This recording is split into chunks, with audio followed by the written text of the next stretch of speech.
PMC പദ്ധതിയിൽ കേരളം ഒപ്പിട്ടതിന് പിന്നാലെ വലിയ പ്രതിഷേധമാണ് CPI നേതാക്കളുടെ ഭാഗത്തു നിന്നടക്കം കഴിഞ്ഞ 2 ദിവസമായി തുടരുന്നത്. 25ാം പാർട്ടി കോൺഗ്രസിന് ശേഷമുള്ള ആദ്യ ദേശീയ സെക്രട്ടേറിയറ്റ് യോഗമാണ് ഡൽഹിയിൽ പുരോഗമിക്കുകയും ചെയ്തത്. ആ യോഗത്തിനിടെ ശക്തമായ അതിർത്തിയാണ് കേരളത്തിൽ നിന്നുള്ള അടക്കമുള്ള നേതാക്കൾ ദേശീയ നേതൃത്വത്തോട് ബോധ്യപ്പെടുത്തുകയും ശക്തമായ അതിർത്തി ദേശീയ നേതൃത്വം വ്യക്തമാക്കുകയും ചെയ്തത്. ഇതിൻ്റെ അടിസ്ഥാനത്തിൽ കഴിഞ്ഞ ദിവസം CPI ജനറൽ സെക്രട്ടറി D രാജ ഒരു കത്ത് CPM ജനറൽ സെക്രട്ടറി MA ബേബിക്ക് അയക്കുകയാണ്.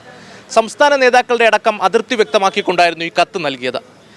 ഇതിന് പിന്നാലെയോടെയാണ് ഇന്ന് ഡൽഹിയിലേക്ക് മടങ്ങിയെത്ത MA ബേബി ഒരു സമവായ ചർച്ചയ്ക്ക് വേണ്ടി CPI general secretary D രാജയെ AKG ഭവനിലേക്ക് വിളിപ്പിക്കുന്നു. 1:50 തന്നെ D രാജ AKG ഭവനിലെത്തുകയും ഏകദേശം അരമണിക്കൂറോളമാണ് PM ശ്രീയുമായി ബന്ധപ്പെട്ട വിഷയത്തിൽ ബേബിയുമായി കൂടിക്കാഴ്ച നടത്തുന്നത്. അതിനുശേഷമുള്ള പ്രതികരണങ്ങൾ അത് വളരെ പ്രധാനപ്പെട്ടതാണ്. D രാജ പുറത്തെത്തി പറയുന്നത് ഇത്തരത്തിൽ തങ്ങളുടെ നിലപാടിൽ ഉറച്ചു നിൽക്കുന്നു. PM ശ്രീ പദ്ധതി സർക്കാർ റദ്ദാക്കണമെന്ന്, അതുപോലെ തന്നെ ഈ ധാരണാപത്രത്തിൽ നിന്ന് സർക്കാർ പിന്നോട്ട് പോകണമെന്നതാണ് D രാജയുടെ ആവശ്യം. We are completely opposed to NEP 2020 and NEP 2020 is to promote commercialization, privatization of education and centralization of education.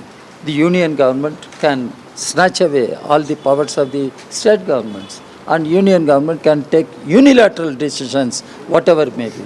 അതേസമയം സംസ്ഥാന സർക്കാരിനെ ന്യായീകരിക്കുന്നതായിരുന്നു CPM ജനറൽ സെക്രട്ടറി MA ബേബിയുടെ പ്രതികരണം. മുൻപും ഇത്തരം പദ്ധതികൾ കേരളം നടപ്പിലാക്കിയിട്ടുണ്ട്. PM ഉഷ പദ്ധതി ചൂണ്ടിക്കാട്ടിയായിരുന്നു MA ബേബിയുടെ വിശദീകരണം. എന്നാൽ വർഗീയ അജണ്ടകൾ ഒരു തരത്തിലും കേരളത്തിൽ നടപ്പാക്കാൻ അനുവദിക്കില്ല എന്നതാണ് MA ബേബി വ്യക്തമാക്കുന്നു.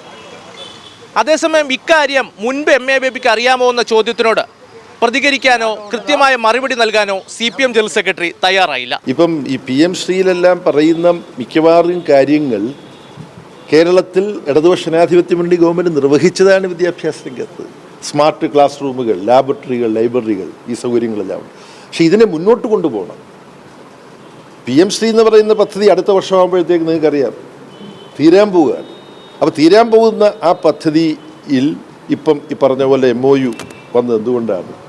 ഇതിൽ ഒപ്പിടുന്നില്ല എന്ന് പറഞ്ഞുകൊണ്ട് സമഗ്ര ശിക്ഷ കേരള എന്ന് പറയുന്നത് ഉൾപ്പെടെയുള്ള മറ്റെല്ലാ വിദ്യാഭ്യാസ പദ്ധതികൾക്കുമുള്ള സാമ്പത്തിക സഹായം കേന്ദ്രം തരേണ്ടത് കണ്ണിൽ ചോരയില്ല നിഷേധിക്കുകയാണ്.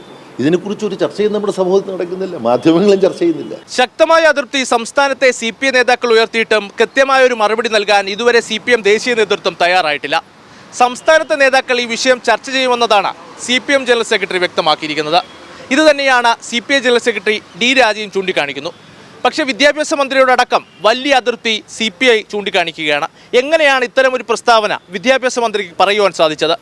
ഇത് സംസ്ഥാനത്തെ CPI മന്ത്രിമാരുമായി കൂടിയാലോചന നടത്തിയിരുന്നു. CPM സംസ്ഥാന നേതൃത്വത്തിന് ഇക്കാര്യം അറിയാമോ?